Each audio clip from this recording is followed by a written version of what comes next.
Muito bem. Gente, boa tarde para todos. Vamos iniciar mais um seminário do Programa de Farmacologia e Inflamação. E hoje a gente tem a honra de receber o Tiago Moreno Souza, que é pesquisador, especialista da Fiocruz. Ele é membro afiliado da Academia Brasileira de Ciências, né? Fez mestrado e doutorado em Química Biológica na UFRJ. Tem uma experiência vasta de pesquisa em vírus, vários vírus, inclusive HIV, vírus da herpes, da gripe, mais recentemente Zika, chikungunya e agora com o coronavírus. Para você ter uma ideia, né, a gente começou a pandemia em março aqui no Brasil e, quer dizer, a pandemia começou mais tarde, mas a gente começou a sentir as consequências em março, mas ele já tem 2 pré-prints publicados sobre isso e mais 2 artigos publicados sobre isso. Exatamente, ele vai falar desses artigos com a gente hoje. Ele tem inúmeras patentes e produtos envolvidos relacionados a antivirais e ele tem, então, uma condição de falar para a gente muita coisa interessante sobre esse vírus em particular, que é o tema desse seminário, e certamente será ótimo para todos nós. Então, Tiago, está com você aí. Obrigada por ter aceitado. Obrigada, Cláudia. Você me escuta bem? Tudo bem. Tá. Então, eu vou seguir aqui. Eu vou falar um pouco para vocês sobre o reposicionamento de antivirais contra a Covid, né? O que a gente tem pesquisado e interagido globalmente no sentido de buscar alternativas. Eu acho que tem uma convergência grande com o programa de farmacologia e imunologia, isso. Eu estou representando também o INCT de Inovação em Doenças de Populações Negligenciadas, que eu sou o vice-coordenador, e o CDTS, que é o Centro de Desenvolvimento Tecnológico em Saúde da Fiocruz, que eu também estou como vice-coordenador de inovação. Minhas linhas de pesquisas, elas transitam nessas 3 áreas, da pesquisa antiviral, a virologia translacional e a patogênese. E durante essa pandemia, eu basicamente foquei na parte de pesquisa antiviral, colaborando na parte de pesquisa de virologia translacional e patogênese com outros grupos, mas devido à sensibilidade do tema e o fato da gente começar um pouco retardado em relação ao resto do mundo, diante da competitividade, foi muito importante a gente focar nas estratégias de antivirais. Bom, nos últimos anos, a gente tem alguns trabalhos muito importantes na área de descoberta de vírus e genômica, alguns que renderam 2 capas da Nature. E nos últimos anos também, a gente trabalhou muito no reposicionamento do sofosbuvir, que é um medicamento utilizado para o tratamento de hepatite C, que começou a ser acessível no Brasil mais ou menos no mesmo tempo que começou o surto de Zika. E a gente mostrou a suscetibilidade do vírus Zika, febre amarela e chikungunya ao sofosbuvir. Isso ganhou destaque, ganhou importância, a ponto de ser destacado pelo Médicos Sem Fronteira numa carta ao ministro Mandetta, na época, quando a gente estava propondo um ensaio clínico para tratamento de arboviroses com sofosbuvir. Isso em agosto de 2019. E aí o nosso mundo mudou completamente, 6 meses mais ou menos a partir dessa data. A gente já estava totalmente imerso na pandemia, mas a gente poderia se posicionar estrategicamente em cima de assuntos que a gente já estava debruçado. A gente tem normalmente essa noção que a gripe é uma doença branda, né, e autolimitada, que as infecções respiratórias causam isso. Porque a gente fica resfriado muitas vezes e raramente gripado. No entanto, quando você pega as principais causas de mortalidade nos países em desenvolvimento, as infecções do trato respiratório inferior, elas têm uma relevância muito importante. E dentro desses agentes etiológicos, os coronavírus eles sempre aparecem, eles rotineiramente aparecem como agentes infecciosos do trato respiratório inferior. Os coronavírus eles foram descobertos nos anos 60, entre a década de 40 e 50, teve um grande esforço de descoberta de vírus por técnicas de cultura e análise sorológica. E eles são agentes que eles têm capacidade de infectar animais, principalmente animais domésticos. Isso permite uma proximidade com o ser humano e o que a gente chama de spillover, que é quando esse vírus rompe a barreira animal e chega no ser humano. Esse processo ele acontece muitas vezes ao longo da vida, mas não necessariamente os vírus têm capacidade de transmissão sustentada entre humanos. Quando eles ganham essa capacidade, eles causam epidemias, pandemias ou endemias. No caso dos coronavírus, a gente tem aqui os altamente patogênicos, como, por exemplo, o SARS de 2002, que ele foi originalmente... ele era um vírus originalmente circulante em morcegos, depois ele passou por um animal que é incomum à nossa fauna, que é o pangolim, que é o civet, esse animal aqui. Temos o MERS, de 2014, que originalmente circulava em morcegos e ele passou por dromedários até chegar no ser humano. Então, nesse século, a gente já teve avisos que uma pandemia de coronavírus altamente patogênico se aproximava. Esses avisos foram negligenciados e o mundo se debruça sobre uma situação crítica a partir de dezembro de 2019, quando na cidade de Wuhan, na província de Hubei, foram identificadas pneumonias de causa desconhecida e o sequenciamento genômico revela a presença de um possível novo coronavírus. De fato, esse coronavírus, aqui os primeiros casos em Wuhan, em humanos, eles são filogeneticamente enraizados por vírus que circulam em morcegos e vírus que circulam em pangolim, esse animal que também é incomum à nossa fauna.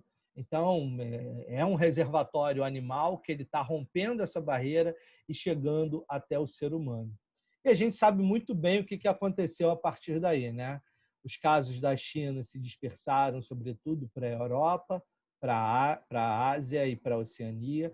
A Europa se tornou um grande epicentro num determinado momento, dispersando cepas para a América do Sul, para a África e para os Estados Unidos.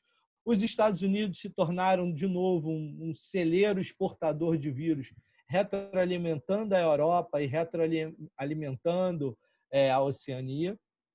E a gente tem uma quantidade gigantesca, nunca antes vista, em tão curto espaço de tempo, de vírus sequenciados, o que permite uma datação relativamente precisa da sua origem, né? Mais ou menos em novembro de 2019, com uma margem de erro entre outubro e dezembro, o que significa que a detecção feita pela China foi uma detecção muito oportuna, muito rápida, o que é comum para um vírus altamente patogênico e de transmissão respiratória. Essa era das epidemias e pandemias é uma era que parece que ela veio para ficar. Um estudo chamado PREDICT, que é um estudo que aconteceu em 35 países durante 5 anos, tentando catalogar a fauna ou flora, vamos chamar assim, o microbioma de vírus de animais que estariam próximos do homem, tanto do ponto de vista de proximidade física quanto genética. Eles catalogam aproximadamente 56 mil amostras de primatas não humanos, morcegos, roedores e outros animais, e descobrem 815 novos vírus e 169 vírus conhecidos em anfíbios e répteis, mas que agora se sabe que eles infectam mamíferos, primatas não humanos, portanto, estão mais próximos de causar uma epidemia no ser humano. Então, o nosso século XXI vai ser um século de combate à epidemia e tem várias razões para isso. Uma delas é o desastre ambiental que se acumula ao longo das últimas 5 décadas ou mais, e isso tem o seu preço. Sem uma medida efetiva, porque a ausência de terapias e de vacinas que não foram desenvolvidas para o SARS-2 e para o MERS de 2014, não deixam um legado de uma plataforma sobre a qual o mundo pode se debruçar para tentar responder. Então, o que resta é o distanciamento social. O distanciamento social ele não diminui a área sobre a curva, tá? Mas ele impede o colapso do sistema de saúde. Então, essa seria a linha de colapso do sistema de saúde. Se a epidemia corre sem freio, você vai ter, a partir desse ponto, a pessoa com o plano de saúde, com a decisão judicial para entrar num CTI, mas sem vaga disponível. A ideia do distanciamento é justamente fazer o famoso achatamento da curva, o que acaba prolongando a duração do evento. Hoje, no mundo, esse dado eu peguei bem atualizado, temos mais de 750 mil mortes, mais de 20 milhões de casos, isso tudo são os confirmados, e a gente sabe que para cada caso confirmado tem muitos que não são confirmados, e o nosso país é o segundo país com maior número de casos no mundo pelo novo coronavírus, e o segundo também em número de mortes. Tudo isso que a gente vê, que a gente quantifica, é sempre a ponta do iceberg. Existem inúmeros casos que eles ficam desaparecidos, eles ficam escondidos e a gente não quantifica esses casos. Existem casos entre indivíduos assintomáticos, casos que não são diagnosticados porque a infecção foi autolimitada e o shedding viral ele foi decaindo constantemente e isso impediu uma coleta oportuna para uma detecção e confirmação laboratorial desse caso. No entanto, nem todo mundo vai ter aquela infecção autolimitada que leva a uma queda na segunda semana da carga viral.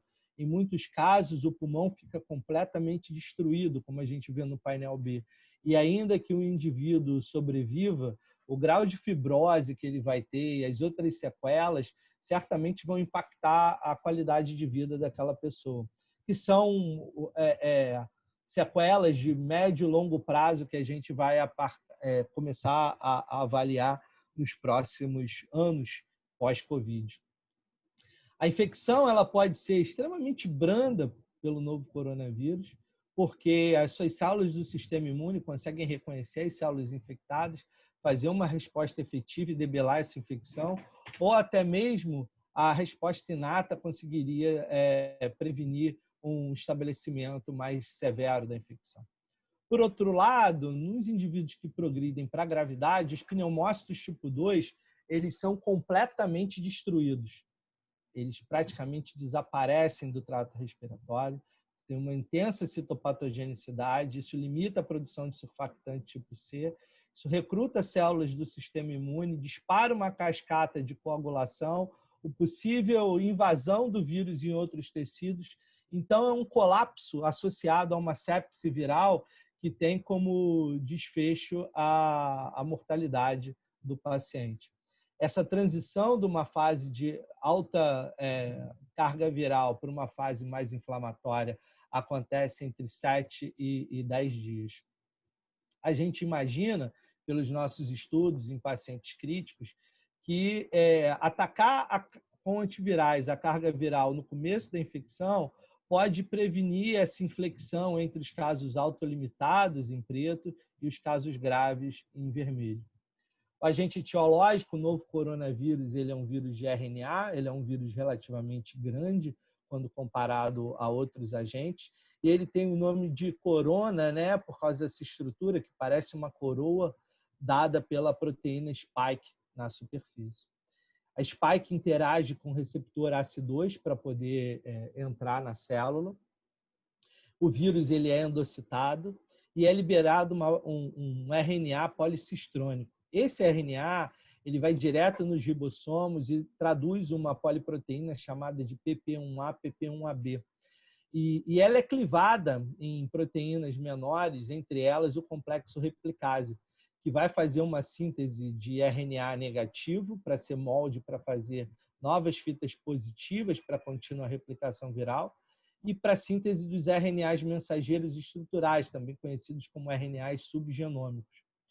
Nosso interesse principal está em atacar a atividade da protease e a atividade da RNA polimerase viral ou do complexo replicase, em termos mais amplos, na síntese de RNA viral. Tem alguns antivirais que foram propostos pela OMS para tentar atacar o novo coronavírus, todos à base de reposicionamento, como o Remdesivir da Gilead, para tratamento do vírus ebola, o inibidor de polimerase do vírus ebola. inibidores de protease do HIV, como lopinavir, ritonavir, associados ou não ao interferon, e a cloroquina, que a gente sabe muito bem que se tornou algo extremamente sensível no mundo. Eu vou falar de alguns deles e eu não vou falar da cloroquina porque esse braço caiu na OMS e isso não foi substituído por novas terapias que possam ocupar esse espaço. O remdesivir é um inibidor de polimerase, ele é bastante potente, ele tem um EC50 na faixa de 0,7 micromolar para células que convertem mal essa estrutura no seu trifosfato. Em modelos animais, ele consegue recuperar a perda de peso promovida pela infecção por coronavírus e reduzir os títulos virais nos pulmões dos animais infectados. Ensaios clínicos mostraram que os indivíduos tratados com remdesivir eles não têm um tempo de recuperação assim tão rápido, mas a intervenção precoce diminuiu a mortalidade. É uma diminuição de 15% para 11%, mas ela é relevante. Note que a intervenção tardia ela até prejudicou a mortalidade de 14% para 10%. Esse foi o ensaio clínico da China. O ensaio clínico norte-americano sugere uma redução da mortalidade de 12% para 7% entre remdesivir e placebo. Um dos problemas com remdesivir é que bastam 2 mutações na polimerase para o vírus se tornar resistente e com um possível uso massivo dessa terapia isso pode acontecer. O lopinavir e ritonavir são terapias antirretrovirais. Comparado com o remdesivir, o dado pré-clínico farmacológico dele é muito ruim. Você vê o EC50 na faixa de 11, 8, 24 micromolar. A capacidade dele de reduzir a perda de peso do animal, os títulos de vírus no pulmão, é muito limitada e até prejudicada quando está em combinação com interferon. O ensaio clínico com lopinavir e ritonavir em pacientes com Covid mostrou uma pequena redução da mortalidade. No standard of care havia 25% de mortalidade contra 19% com lopinavir e ritonavir. Também não muito diferente do que foi mostrado inicialmente para o remdesivir.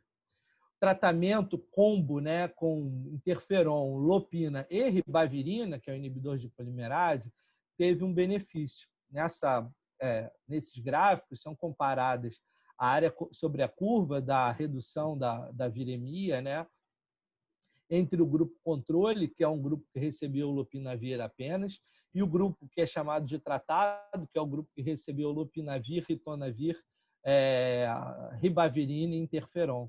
São tratamentos não muito práticos para se pensar no dia a dia do paciente com Covid. O que a gente fez na parte de antivirais? Existe uma limitação do remdesivir, que é uma administração complexa. Ele é um medicamento injetável. Ele precisa de uma dose intravenosa diária, o que é uma coisa pouco prática.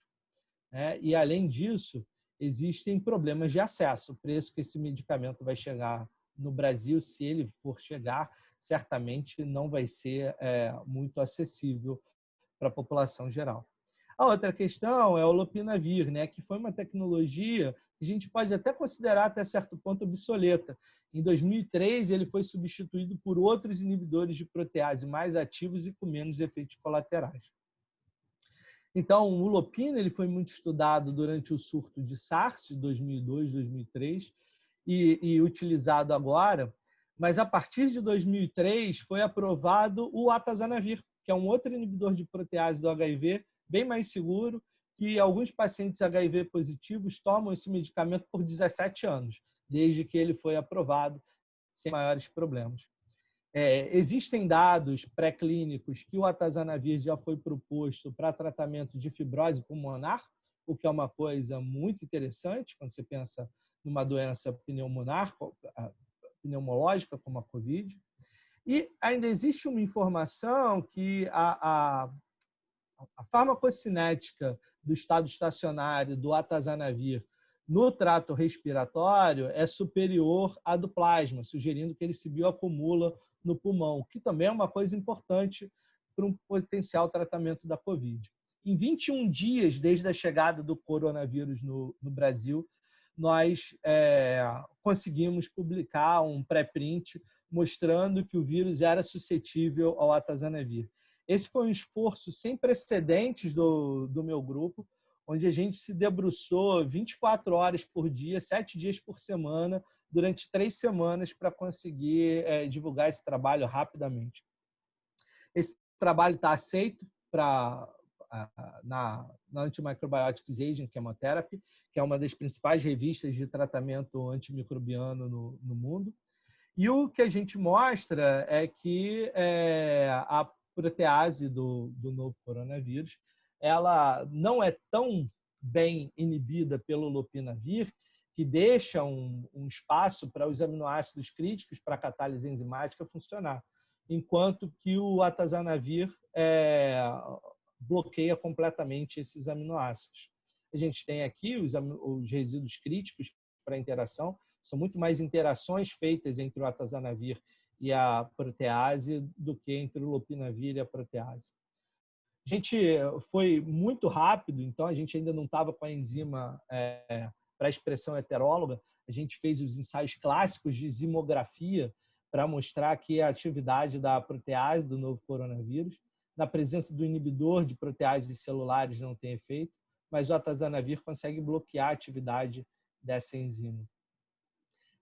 Nos nossos dados mais recentes, a gente mostra que o atazanavir e o atazanavir com ritonavir, são as curvas coloridas, são muito superiores ao do lopinavir com o ritonavir, que é a curva aqui com um triângulo ao contrário preto, para reduzir a replicação do vírus em células vero. No painel A, a gente tem, então, os títulos infecciosos. No painel B, a gente tem isso normalizado por percentagem de inibição. E no painel C, nós temos a célula 549, que é um pneumócito, mostrando um deslocamento para a esquerda das curvas de inibição entre a célula vero e a 549, sugerindo que ele é mais potente em inibir a replicação do novo coronavírus em células respiratórias do que nas células vero.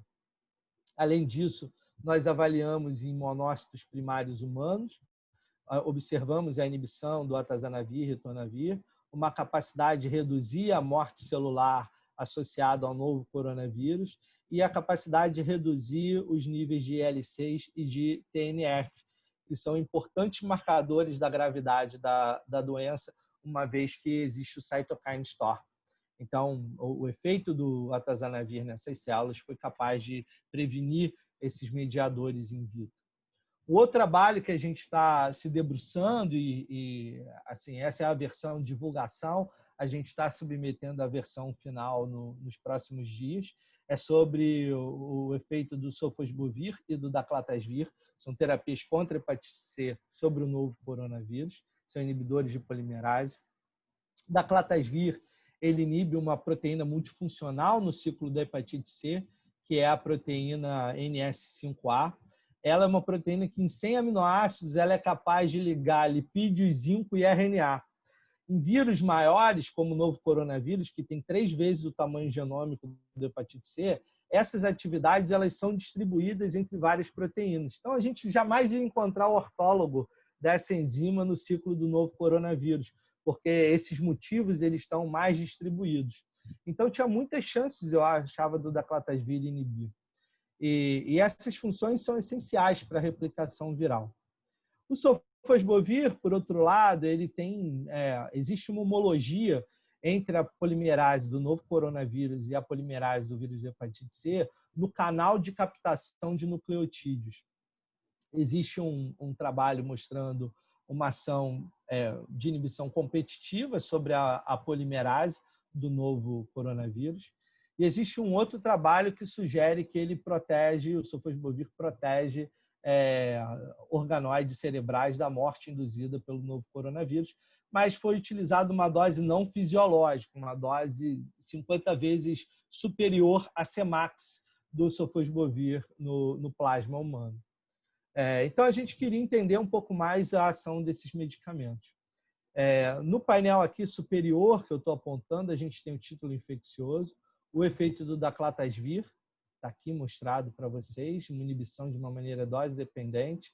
O sofosbuvir ele é inativo em célula vero mesmo, a gente conhece bem isso, porque a célula vero não contém a maquinaria enzimática para transformar o sofosbuvir, que é uma prodroga, no seu composto ativo. Quando a gente mede em cópias de RNA por ml, a gente não vê muito efeito. A detecção por TFU ela é bem mais sensível. A gente avaliou em células hepáticas humanas, a gente sabe que o vírus pode chegar nessas células, que a gente observa de novo uma inibição dose-dependente consistente do daclatasvir, e o sofosbuvir ganha atividade nessa célula que é a melhor conversora da prodroga na droga ativa. E a CALO3, que é um pneumócito tipo 2, bem consistente, o daclatasvir promoveu uma boa inibição da replicação viral e o sofosbuvir também teve atividade biológica, o que é interessante. A gente viu que o daclatasvir inibe as etapas iniciais da replicação viral, o que é consistente com a inibição da síntese de RNA genômico e subgenômico, mostrando que ele está atuando sobre aquele complexo replicase que eu mostrei para vocês no começo. A gente avaliou de novo em monócitos primários humanos e a atividade do daclatasvir foi superior ao dos outros medicamentos que a gente já tinha estudado, tanto antiviral quanto anti-inflamatório, reduzindo os níveis de TNF e de IL-6. O que foi curioso foi que um grupo do Reino Unido me procurou em função dos dados pré-clínicos que a gente divulgou, informando que eles estavam fazendo uso tanto de atazanavir quanto sofosbuvir daclatasvir numa coorte de pacientes com Covid no Irã. Eles já estavam posicionados em fazer tratamentos para hepatite C no Irã quando chegou a pandemia e eles utilizaram os medicamentos antirretrovirais e os inibidores do vírus da hepatite C. E como a gente pode ver aqui, teve uma recuperação mais rápida dos pacientes que tomaram atazanavir ou sofosbuvir daclatasvir quando em pacientes hospitalizados com Covid. Isso fez com que o meu grupo e o grupo da Universidade de Liverpool concentrassem os esforços para propor que o sofosbuvir e o daclatasvir pudesse ser mais um braço do ensaio clínico global, que é o Solidariedade. Nós apresentamos para a OMS os resultados que a gente obteve e a OMS entendeu que era importante catalogar mais informações pré-clínicas e mais informações de ensaios clínicos. Então, a gente vai começar a divulgar um conjunto de novas informações pré-clínicas e clínicas sobre esses medicamentos nos próximos meses. Aqui no Brasil, existe uma iniciativa em associação com o HCOR, com o grupo de coalizão Covid, de realizar ensaio clínico usando atazanavir, a combinação sofosbuvir daclatasvir e daclatasvir contra os seus respectivos placebos, no ensaio de fase 2/3, ou seja, os medicamentos aqui mais bem-sucedidos e as combinações, eles vão avançando nas fases e os mal-sucedidos vão morrendo nas fases adiante. Na fase 2, a gente vai avaliar a carga viral e na fase 3 vai ser a recuperação do paciente. As nossas conclusões, então, são que o atazanavir e o daclatasvir apresentam a atividade anti-SARS-CoV-2 muito consistente em diferentes tipos celulares. Tanto no caso do atazanavir quanto do daclatasvir, os parâmetros farmacológicos in vitro que a gente encontrou estão dentro da área sobre a curva em humanos. A potência do sofosbuvir contra o novo coronavírus ele está acima da Cmax, mas tem algumas coisas interessantes, algumas facetas interessantes do sofosbuvir que a gente está investigando sobre a neurocovid e tanto a Marília quanto o Steven têm participado desses estudos. Temos aqui um estudo de farmacocinética do sofosbuvir em alguns compartimentos anatômicos. Eu queria finalizar dando como perspectivas aqui, mostrando para vocês em células que são mais ativas para converter o remdesivir, são as células RU, a diferença de potência e de eficiência do remdesivir em relação aos outros fármacos reposicionados. E esse é o problema do reposicionamento. Você não tem um encaixe perfeito entre a molécula e o seu alvo. Então, invariavelmente, você vai ter um impacto farmacológico. E a potência a gente encontra aqui uma potência ainda na faixa do submicromolar, que é muito importante. Mas a eficiência, a capacidade de chegar a 90, 99, 99,9% de inibição, ela é muito limitada. Então, eu entendo que o reposicionamento é um caminho rápido para permitir o desenvolvimento de moléculas específicas, em colaboração com a microbiológica, com o Dr. Jaime Rabi e com o CIEMP, do Dr. Calixto, nós estamos buscando possíveis novas terapias. Então, a gente vê aqui, né, o daclatasvir, que é uma boa molécula, a ribavirina, um pan-inibidor de polimerase viral, e o sofosbuvir, que tem uma história interessante para contar, embora não seja a melhor molécula.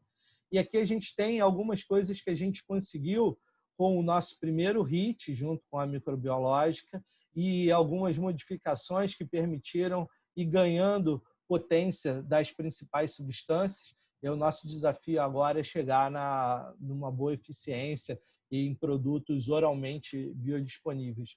Então, eu vou encerrar por aqui. Tem muita agência de fomento envolvida. Eu destaco o programa Inova, que é um grant interno da Fiocruz, que ele foi, o meu projeto em particular, ele está subsidiado pela Bolsa, pela Bovespa, pela B3. Destaco também a participação na Rede Vírus e no MCTI, CNPq, junto com esse projeto com o Jaime e com o Calixto, além das agências CAPES, FAPERJ e do INCT. Eu paro, então, por aqui e eu vou estar feliz em responder qualquer pergunta que vocês tenham. Obrigado. Excelente, Thiago. Muito obrigada pela apresentação. Tem vários comentários aqui no bate-papo já da sua apresentação, tem sido super clara. Queria abrir agora, tem uma pergunta aqui já, mas queria saber se alguém queria colocar alguma pergunta no vídeo mesmo. Alguém? Então, eu vou ler essa pergunta aqui,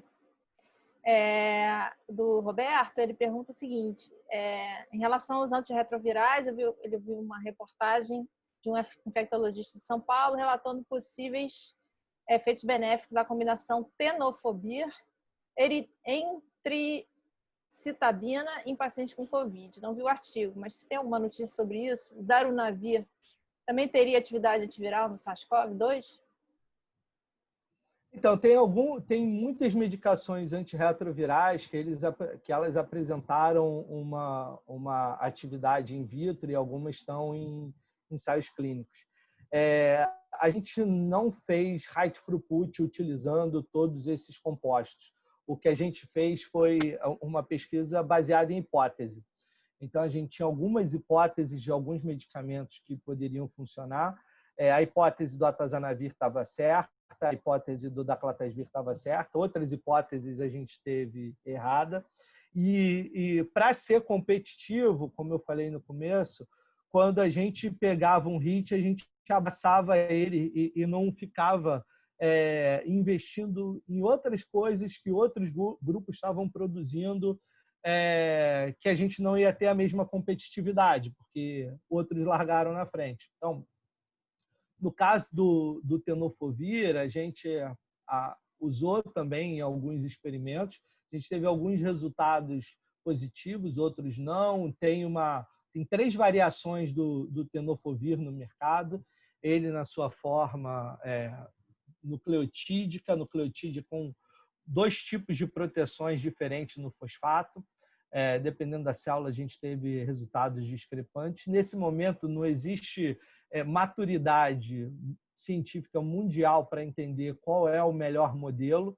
Certamente a gente sabe que não é a célula Vero, mas quais são as melhores células, qual é o melhor readout, qual é o melhor MOI para a gente poder comparar os efeitos. Tudo isso para modelar o pré-clínico, pensando sob a ótica do clínico, tudo isso é muito desafiador. Então, eu acho que alguns hits importantes eles vão para ensaios clínicos e o tenofovir é um deles, que o grupo de São Paulo está envolvido.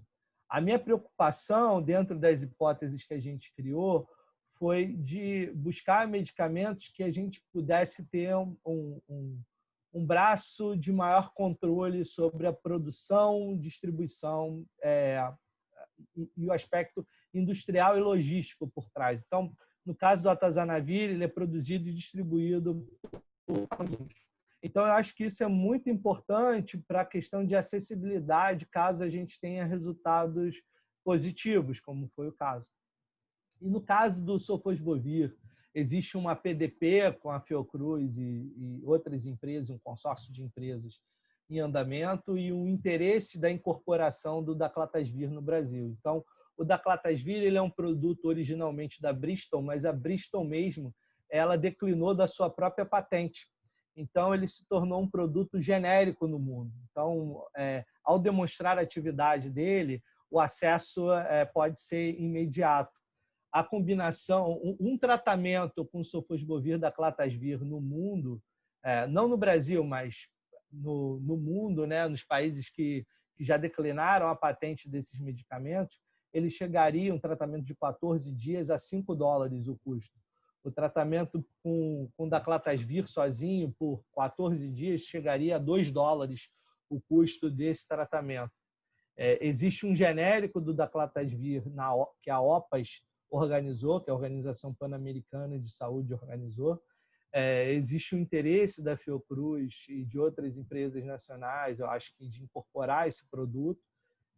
Ele é um produto deficiente no Brasil em termos de produção para hepatite C. Então, os nossos resultados e um possível interesse da incorporação do sofosbuvir daclatasvir no Brasil para a COVID teria como efeito colateral positivo uma melhoria de acesso a tratamento para hepatite C também. Então, dentro das hipóteses que a gente criou, tinham esses combos de convergência entre a questão científica, a questão industrial e a questão de acesso, que é muito importante no final das contas. A gente viu a guerra dos respiradores aí ao redor do mundo. Bacana, Tiago. Vou puxar um gancho aí do algo que você falou em relação aos modelos, né? Quer dizer, a investigação em células vero, obviamente, ela tem um valor, né? Mas é importante olhar outras células, as células humanas, nesse caso, né? E fazer a comparação, porque elas vão ter um metabolismo que as células vero não vão fazer. Enfim, uma série de fatores que eu queria te perguntar em relação à pesquisa sobre o coronavírus. E uma coisa que, para a gente que é da farmacologia, uma coisa que a gente normalmente associaria como super importante são os modelos animais. Porque aí toda essa questão da farmacocinética vai estar embutida e a ação nos tecidos-alvo mesmo, no tecido intacto, no tecido inteiro, digamos assim. O que você pode contar para a gente sobre os avanços nos modelos animais? Eu sei um pouquinho em relação ao epitélio olfatório, né, que estão usando hamsters, até outros roedores, mas em relação à infecção em geral, o que está avançando nesse sentido do modelo animal? Então, eu vou começar pela farmacocinética, pensando antes da dinâmica. Então, eu acho que tem muito modelo de farmacocinética, esses modelos eles são úteis e a gente tenta olhar, que foi um pouco o foco na minha apresentação, a gente tenta olhar o resultado que a gente tem in vitro através da farmacocinética desses produtos pré-existentes. Tá? É claro que existem inúmeras lacunas do conhecimento na parte de farmacocinética de fármacos aprovados. Então, sobre a biocompartimentalização, o quanto que chega de fato no cérebro, o quanto que chega, se tem ou não efeito de primeira passagem no fígado, o quanto que acumula no trato respiratório, nos rins. Então, é surpreendente que a gente olha diversos medicamentos aprovados e quando a gente vai lá buscar qual é a concentração intracelular desse fármaco no macerado pulmonar, você não encontra. Então, uma coisa é a Cmax, que entendo que a gente tem que estar com os nossos parâmetros de potência e eficiência abaixo da Cmax, mas não necessariamente ele precisa estar lá embaixo do cifru, né? Ele não precisa estar lá embaixo, porque aquilo é o quanto está entrando nos tecidos. Agora, quanto que está daquele fármaco aprovado especificamente dentro do tecido, você acha muito pouco. Então, acho que isso isso não precisa de infecção, não precisa de NB3 de experimentação animal, precisa de uma diligência do interesse por trás do reposicionamento. Então, isso é uma coisa importante, porque, eventualmente, mesmo uma substância como o sofosbuvir, que ele, aqui já fazendo uma inconfidência de um dado não publicado, ele foi mais efetivo numa combinação com o daclatasvir, mas eu não sei se ele sozinho tem uma concentração importante num determinado momento da sua farmacocinética dentro da célula do trato respiratório. Como as investigações foram direcionadas para a hepatite C, essa informação ela simplesmente não existe e a gente vai precisar documentar isso. No caso dos modelos animais da infecção, a gente vê grandes publicações saindo, mas quando a gente vai para o hardcore, todos os modelos são ruins. São péssimos, porque eles mimetizam infecções brandas. Então, mesmo o hamster, ele não morre, os animais não morrem. Os animais eles têm uma perda de peso de 10% a 15%. O camundongo, expressando o ACE2 humano, ele tem uma perda de 10% a 15%, que é um endpoint muito brando para você depois avaliar o benefício de uma terapia. Então, se você anestesiar o animal para uma inoculação e não descer com a ração, provavelmente ele vai perder os mesmos 10% de peso em um dia só por causa da anestesia. É um parâmetro muito frágil. Mesmo no hamster, e aí a gente tem ali uma perda de 20% de peso no hamster, mas sequer chega aos 25%, 30% para entrar em critério de eutanásia, para você conseguir fazer uma curva de mortalidade. Mesmo os primatas não humanos, eles não têm uma gravidade a ponto de morrer. É claro que num primata não humano, você consegue fazer análises multiparamétricas, que te ajuda, né? Então, no caso da função respiratória, o imageamento do animal, tudo mais, é um modelo muito mais próximo do humano, você mede a replicação, isso tudo ajuda. A gente tem um estudo em andamento de desenvolvimento de modelo, junto com o INCA, e a gente está fazendo algumas apostas assim, bem diferentes para tentar ver se a gente chega em algo que possa ser interessante e novo. Nas discussões globais, a preocupação sobre a limitação do modelo animal. Então, os voos, eles têm sido, os voos pré-clínicos, tanto da vacina quanto do desenvolvimento de antivirais, eles são relativamente cegos do ponto de vista da eficácia no modelo animal. Isso é uma grande limitação. Imagino que a gente vai ouvir mais sobre isso com as tentativas de desenvolver modelos que vocês e outras pessoas estão fazendo, né? Alguém tem uma pergunta da audiência? Senão eu tenho mais uma. Acho que não. E aí eu ia perguntar para você sobre aí o modelo celular, né? A gente viu várias coisas que as pessoas levaram, baseados apenas em testes com célula vero, né? De diminuição da replicação viral.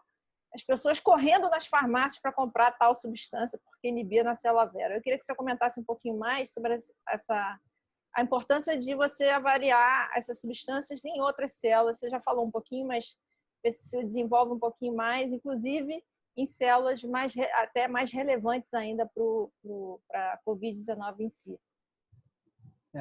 Isso é um objetivo que lá desde o começo eu coloco em todos os projetos, avaliar em células relevantes para a fisiopatologia da Covid, né?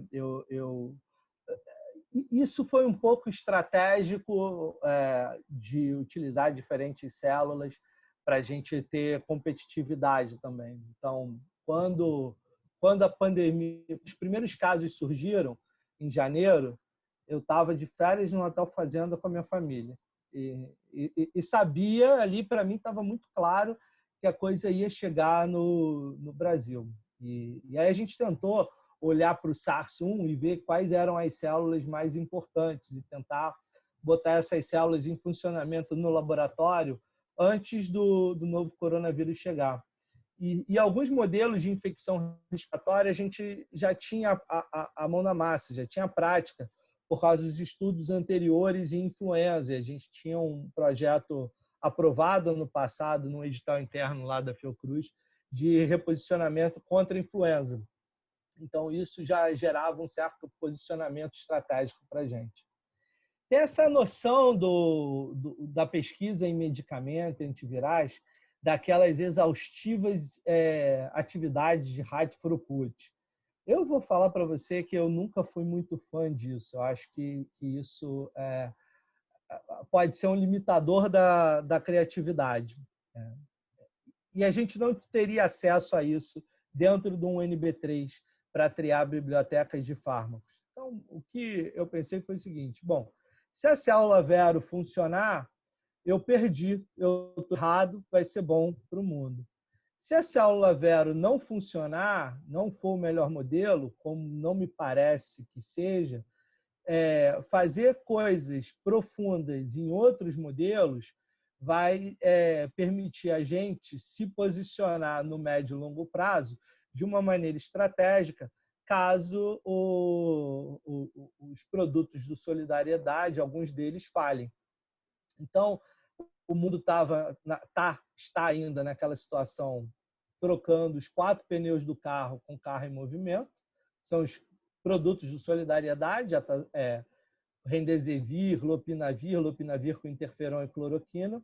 E o que a gente quis fazer, utilizando vários modelos, foi não colocar em risco o método científico, aprofundar da maneira mais adequada possível e oferecer um novo step caso um desses pneus fure. E foi exatamente o que aconteceu. Os produtos que a gente trabalha têm ganhado destaque porque essa primeira onda de produtos reposicionados não foi tão efetiva quanto se esperava. E note que a gente já está se reposicionando para o desenvolvimento também. Então, acho que depois dessa segunda onda de produtos reposicionados, vai ser difícil encontrar, ainda dentro das substâncias pré-existentes, algo que possa ser útil. E aí eu acho que, primeiro de tudo, tem que ser útil na célula respiratória. Para mim, a calo é o melhor modelo. Eu acho a célula hepática muito importante. Entre 20% a 80% dos pacientes COVID têm aumento de transaminase. Tem biópsia com microscopia eletrônica que mostra o ciclo completo do vírus no fígado. Você tem células renais como sendo importantes também. As células do sistema imune, o vírus ele mata muito rapidamente monócitos e linfócitos. Então, proteger essa célula é muito importante. Controlar a replicação viral nessas células pode controlar o cytokine storm, que é um efeito benéfico. E as células neuronais, né? Cada vez mais a neurocovid ela parece ser um evento importante.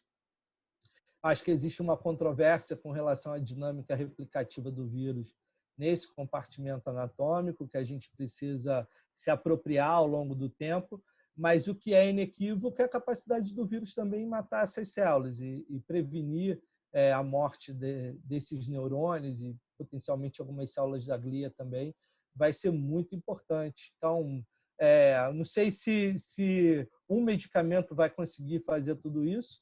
Muito provavelmente a gente vai caminhar para combos de medicamento, como existe no tratamento antirretroviral, como existe no tratamento para hepatite C. Essa é a minha visão. Perfeito. Você já adiantou uma pergunta que eu ia fazer, mas a professora Cláudia Benjamin tem uma pergunta para fazer. Cláudia, entra aí. Oi, Tiago. Obrigada pela palestra, ótima. A minha pergunta é mais sobre o tempo. Pode ser uma pergunta boba, mas, em geral, os medicamentos ele tem um tempo certo, o momento certo, e o paciente certo para se administrar. Eu imagino que os antivirais sejam importantes no início, sei lá, até 10 dias, ou 15 dias. Vocês fizeram algum estudo com tempo? Porque talvez o vírus ele se esconda, né? Tem esses trabalhos mostrando ou na célula gordurosa, ou nos adipócitos, ou tonsilas. Será que por mais tempo evitaria a persistência desse vírus, né? Uma reapresentação? Não sei se tem algum trabalho, eu não cheguei a ver. Ou se vocês estão olhando isso. Eu acho que, sem dúvida, isso é a história dos antivirais, quanto mais precoce é a intervenção, melhor é o benefício para o paciente. Então, vamos pensar num extremo de persistência, que é o HIV, por décadas, né? Então, quando a terapia antirretroviral começou, a indicação era tratar aqueles indivíduos HIV positivos com menos de 200 CD4. 200 CD4 é um critério definidor de AIDS.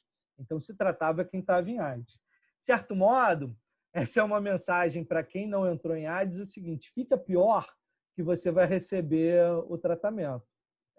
É claro que isso, ao longo do tempo, foi modificando e esse critério subiu de 200 CD4 para 350 CD4, há mais ou menos uns 12 anos atrás.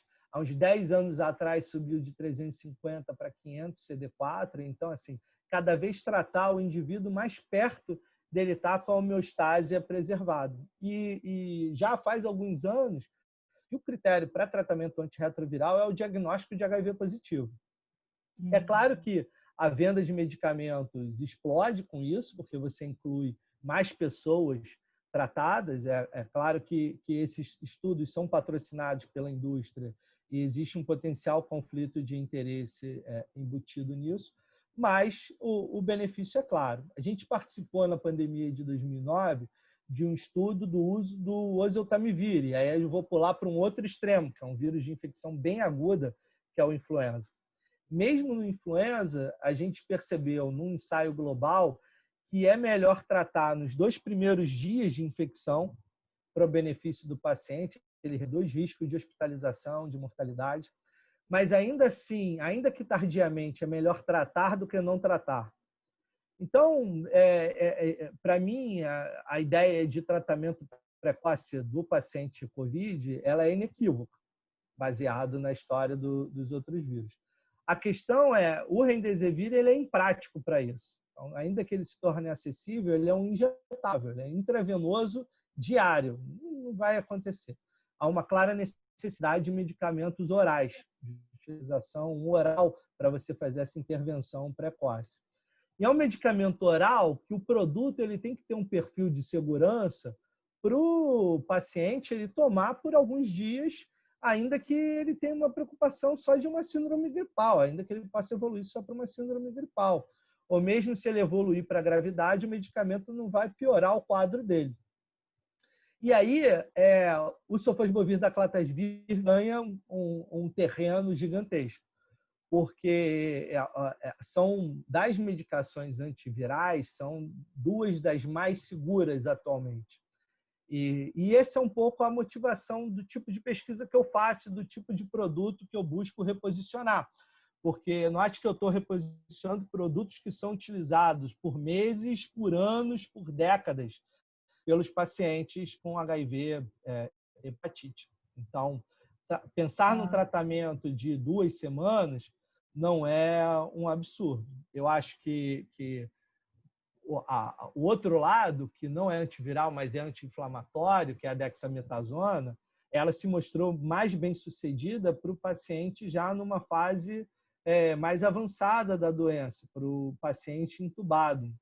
E a educação médica das pessoas ela é muito precária, né? Tanto do ponto de vista clínico quanto do paciente.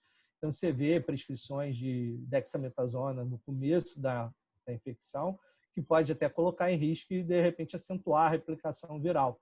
Então, acho que a gente vai ter aí para a COVID, ao longo dos anos, combinações temporalmente diferentes de anti-inflamatórios, antivirais, anticoagulantes, para tentar reduzir a mortalidade. Então, eu sou otimista com relação a isso. Obrigada, é isso mesmo. Valeu. Obrigada, Tiago. Acho que a gente pode encerrar agora a gravação. Queria agradecer mais uma vez sua participação, foi excelente. E agradecer a todos que vieram aqui. Eu vou só encerrar a gravação por enquanto.